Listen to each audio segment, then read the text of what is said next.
আজকে এই ভিডিওতে কথা বলবো মালদ্বীপের ওয়ার্ক পারমিট ভিসা যেতে কি কি ডকুমেন্টস লাগে এবং মালদ্বীপ যেতে কত টাকা লাগে। আসসালামু আলাইকুম, সবাইকে স্বাগতম জানাচ্ছি আমার এই চ্যানেলের নতুন আরো একটি ভিডিওতে। আজকের এই ভিডিওতে আমরা কথা বলবো মালদ্বীপ ভিসায় আপনি যদি কাজের ভিসায় যেতে চান তাহলে আপনার কত টাকা খরচ হবে এবং কি কি ডকুমেন্টস লাগবে এবং কোন প্রসেসে আপনি মালদ্বীপ যেতে পারবেন। তাহলে বন্ধুরা অবশ্যই সম্পূর্ণ ভিডিওটি ধৈর্য ধরে দেখবেন। তো বন্ধুরা, আপনারা জানেন যে মালদ্বীপের ভিসা কিন্তু আবারও খুলে দেওয়া হয়েছে। এখন এক ভাই আমাকে কমেন্ট করছে যে ভাই মালদ্বীপ যেতে কি কি লাগে এবং মালদ্বীপ যেতে খরচ কত হবে। তো আপনারা কমেন্টটি দেখতে পাচ্ছেন। তো আজকে আমি ভাবলাম যে এই ভাইটির কমেন্ট উত্তর না দিয়ে একটা ভিডিও বানিয়ে দেই যাতে সবার উপকার হয়। তো বন্ধুরা দেখেন, প্রথমে আমি মালদ্বীপ যাওয়ার জন্য যে প্রসেসটা সেটা বলে দিচ্ছি এবং পরবর্তীতে আমি মালদ্বীপ যেতে কত খরচ হয় সেটা বলবো। তো বন্ধুরা দেখেন, মালদ্বীপ যেতে টোটাল 4টা স্টেপে কিন্তু আপনি মালদ্বীপে যেতে পারবেন কাজের জন্য। তো আপনার প্রথম স্টেপটি হচ্ছে আপনার মালদ্বীপের অবশ্য ওয়ার্ক পারমিট ভিসা লাগবে। তো আপনি যে এজেন্সি অথবা দালালের কাছে দিচ্ছেন টাকা ডিপোজিট করার পরে কিন্তু আপনি মালদ্বীপের ওয়ার্ক পারমিট ভিসাটি পেয়ে যাবেন। তো বর্তমানে কিন্তু মালদ্বীপের ভিসা আবার চালু হয়েছে। এখন অনেক বাংলাদেশি ভাইদেরও কিন্তু মালদ্বীপের ভিসা উঠতেছে। আপনারা কিন্তু এখন বর্তমানে যদি জমা দেন তাহলে ইনশাল্লাহ আপনার কিছুদিনের মধ্যে মালদ্বীপের ভিসা উঠে যাবে। পরবর্তীতে কিন্তু আবার বন্ধ হওয়ার একটা সম্ভাবনা রয়েছে। আপনারা তার আগে খুব তাড়াতাড়ি আপনারা যদি মালদ্বীপ আসতে চান তাহলে ভিসাটা উঠিয়ে ফেলবেন। তো বন্ধুরা, আপনি ভিসাটা পাওয়ার পরে কিন্তু আপনাকে জেলা ভিত্তিক যে 3 দিনের ট্রেনিং করা হয় সেই ট্রেনিং সেন্টার থেকে আপনাকে 3 দিনের ট্রেনিং করতে হবে।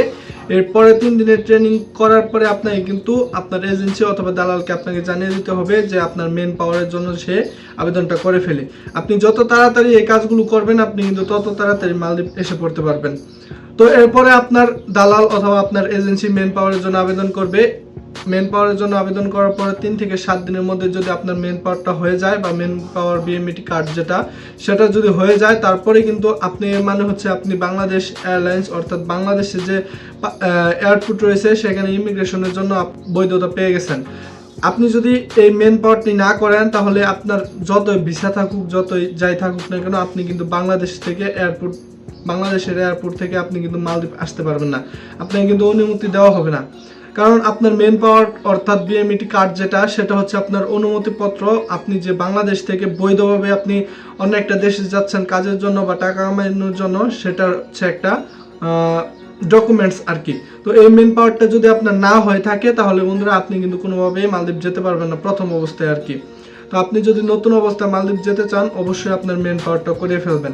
মেন পাওয়ারটা করার পরে আপনার যে স্টেপটা সেটা হচ্ছে অবশ্যই আপনাকে কিন্তু বিমান টিকিট কাটতে হবে। অনেকেই কিন্তু এটার আশায় বসে থাকে যে আমার পাসপোর্টে ভিসার স্ট্যাম্পিং যে একটা স্ট্যাম্প লাগে সেটা কেন লাগছে না। তো বন্ধুরা, আপনাদের অবগতির জন্য জানিয়ে দেয় যে মালদ্বীপের যে ভিসাটা সেটার কিন্তু স্ট্যাম্প বাংলাদেশ থেকে করা হয় না। আপনারা জানেন অন্য দেশে বা অন্য কান্ট্রিতে যদি কাজের জন্য যেতে চান তাহলে কিন্তু বাংলাদেশ থেকে মেডিকেল করতে হয়। মেডিকেল করার পরে আপনি যদি ফিট হন তাহলে কিন্তু আপনার ভিসার একটা স্ট্যাম্প পাসপোর্টে লাগিয়ে দেওয়া হয়। কিন্তু মালদ্বীপের ব্যাপারে সেটা পুরোটাই ভিন্ন। আপনার মালদ্বীপ যখন আপনি চলে আসবেন, মালদ্বীপ যাওয়ার পরে কিন্তু আপনার সেখানে মেডিকেল করতে হবে। সেখানে মেডিকেলের করার পরে আপনার কিন্তু আপনি যদি ফিট হয়ে থাকেন তাহলে 2 বছর অথবা আপনি যে কয় বছর কন্ট্রাক্ট সেই কয় বছরের জন্য আপনি কিন্তু আপনার পাসপোর্টের মধ্যে ভিসাটার স্ট্যাম্পিং লাগানো হবে।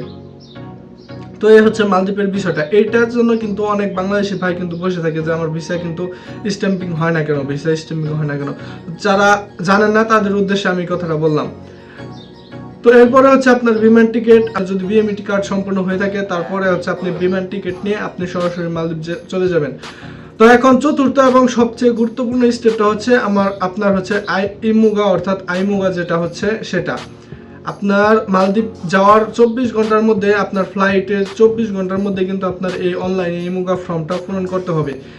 এই ফর্মটা যদি পূরণ না করেন তাহলে কিন্তু মানে আপনাকে যে মালদ্বীপের অথরিটি সেটা জানতে পারবে না যে আপনি কোথায় যাচ্ছেন বা আপনার কাজের ঠিকানা কোথায়, আপনার কোম্পানিটা কোথায়। এই ইমুগা ফর্মটা আপনার অনলাইনে অবশ্যই 24 ঘন্টার মধ্যে ফর্ম ফিল আপটা করে নেবেন।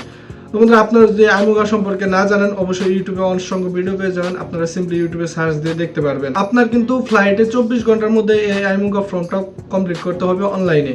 আপনি কিন্তু এটা আপনার ফর্মটা কিন্তু হাতে দিয়ে দেওয়া হবে না, অনলাইনের মাধ্যমে আপনার কিন্তু কমপ্লিট করতে হবে। চাইলে আপনি কম্পিউটার অথবা ফোনে আপনি কিন্তু এই আইমুগা ফর্মটা কমপ্লিট করতে পারবেন।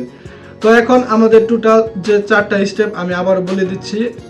মালদ্বীপের ওয়ার্ক পারমিট ভিসাটা লাগবে, এবং দ্বিতীয় স্টেপ হচ্ছে আপনার বিএমইটি কার্ড। অবশ্যই আপনার বিএমইটি কার্ড নিতে হবে, অর্থাৎ মেন পাওয়ার যেটা সেটা নিতে হবে। এবং তৃতীয় স্টেপ হচ্ছে এয়ার টিকিট, অর্থাৎ বিমান টিকিটটা আপনাকে নিতে হবে। এবং চতুর্থ এবং সবচেয়ে গুরুত্বপূর্ণ স্টেপ হচ্ছে আপনার আইমুগা কমপ্লিট করতে হবে অনলাইনে 24 ঘন্টার ভিতরে।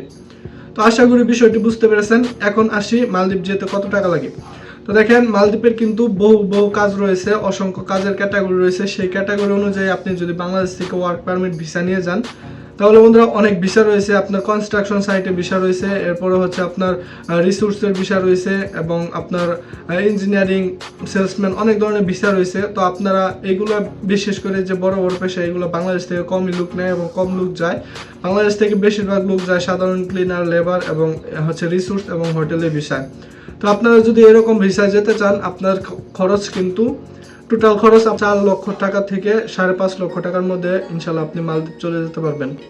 তো বন্ধুরা, আশা করি বিষয়গুলো বুঝতে পেরেছেন। যদি কোনো প্রশ্ন থাকে অবশ্যই কমেন্ট বক্সে কমেন্ট করবেন। আজকে এই পর্যন্তই। ভালো থাকবেন, সুস্থ থাকবেন। আল্লাহ হাফেজ।